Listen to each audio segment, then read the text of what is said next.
Bokwewa, the Humpback, a Native American tale.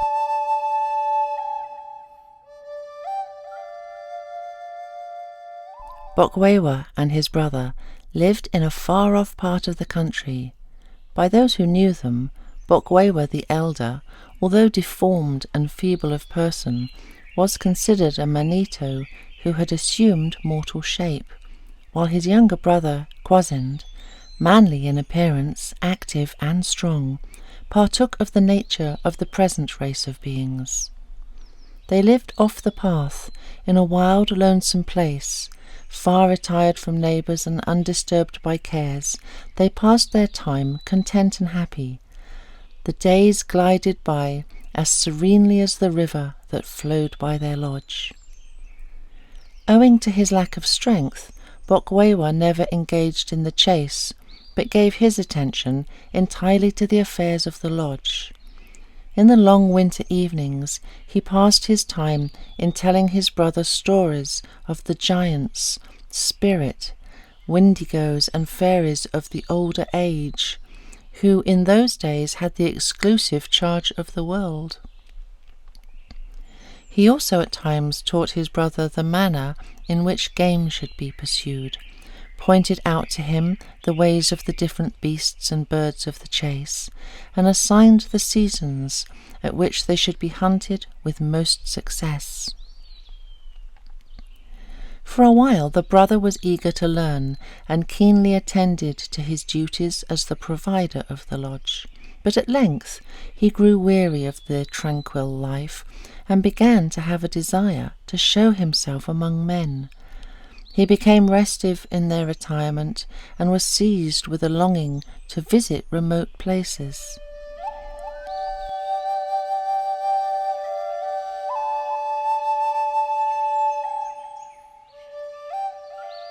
One day Kwasind told his brother that he should leave him, that he wished to visit the habitations of men and to procure a wife.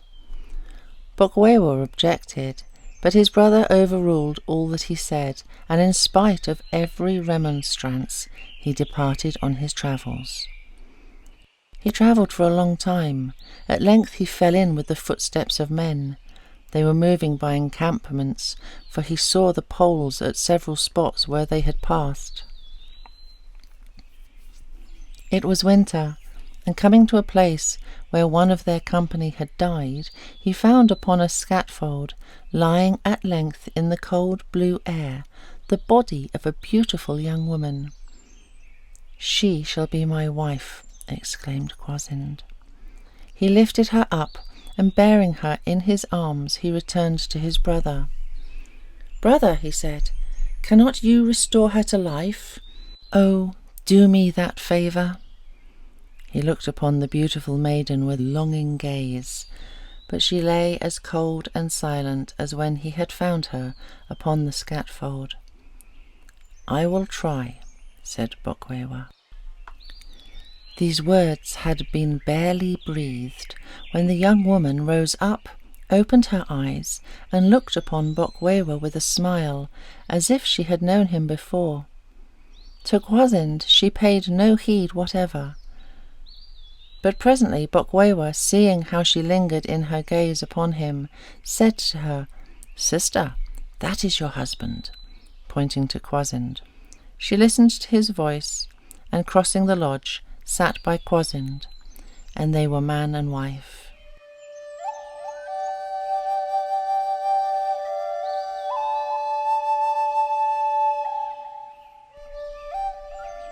For a long time they all lived contentedly together.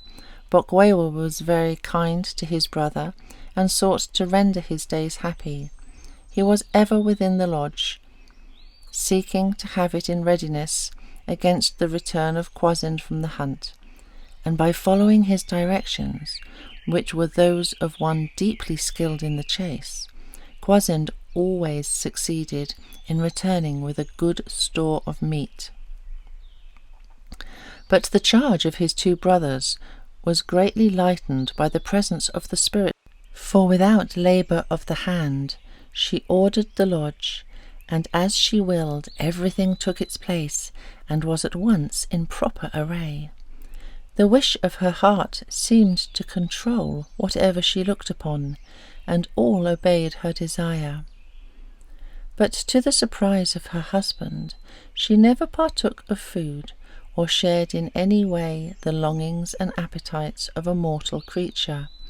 She was never seen arranging her hair like other women, nor did she work upon her garments, and yet they were ever seemly and without blemish or disorder. Behold her at any hour, she was ever beautiful, and she seemed to need no ornament, no nourishment, or other aid to give grace or strength to her looks. Kwasind, when the first wonder of her ways had passed, paid little heed to her discourse.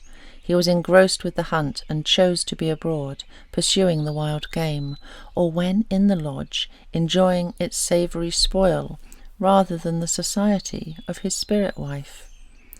But Bokwewa watched closely every word that fell from her lips, and often, in conferring with her, forgot all mortal appetite and care of the body, noting what she had to say of spirits and fairies, of stars and streams that never ceased to flow, the delight of the happy hunting grounds and the groves of the blessed. One day Kwasind had gone out as usual, and Bokwewa was sitting in the lodge on the opposite side to his brother's wife, when a tall youth entered. His face was like the sun in its brightness, and he stood straight as a cedar tree.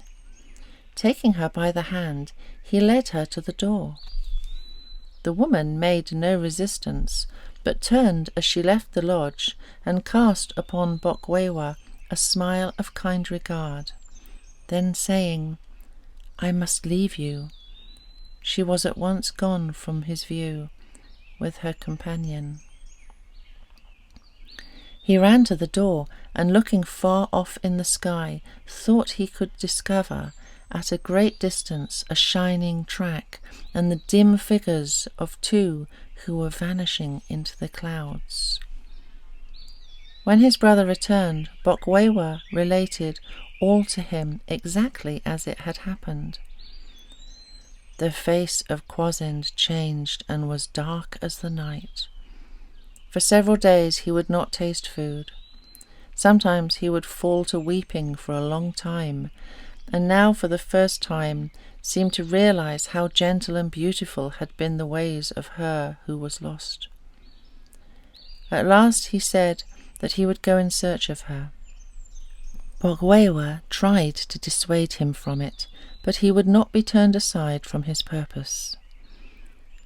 "Since you are resolved," said Bokwewa, "listen to my advice. You will have to go south. It's a long distance to the present abiding place of your wife, and there are so many charms and temptations by the way that I fear you will be led astray and forget your errand. The people whom you will see in the country through which you have to pass do nothing but amuse themselves. They are very idle, gay, and effeminate, and I fear that they will lead you astray. Your path is beset with dangers. I will mention 2 things which you must be especially on your guard against. In the course of your journey, you will come to a large grapevine lying across your path. You must not even taste its fruit, for it is poisonous. Step over it. It is a snake. You will next come to something that looks like bear's fat, of which you are so fond. Touch it not, or you will be overcome by the soft habits of the idle people. It is frogs' eggs. These are snares laid by the way for you." Kwasind promised that he would observe the advice, and bidding his brother farewell, he set out. After travelling a long time, he came to the enchanted grapevine. It looked so tempting with its swelling purple clusters, that he forgot his brother's warning and tried the fruit. Then he went on till he came to the frog's eggs. They so much resembled delicious bear's fat that Kwasind tasted them. He still went on. At length he came to a wide plain. As he emerged from the forest, the sun was falling in the west and cast its scarlet and golden shades far over the country. The air was perfectly calm, and the whole prospect had the air of an enchanted land. Fruits and flowers and delicate blossoms lured the eye and delighted the senses. At a distance he beheld a large village swarming with people, and as he drew near he discovered women beating corn in silver mortars. When they saw Kwasind approaching, they cried out, "Bokwewa's brother has come to see us." Throngs of men and women in bright apparel hurried out to meet him. Having already yielded to temptation by the way, he was soon overcome by their fair looks and soft speeches, and it was not long afterward that he was seen beating corn with the women, having entirely abandoned all further quest for his lost wife.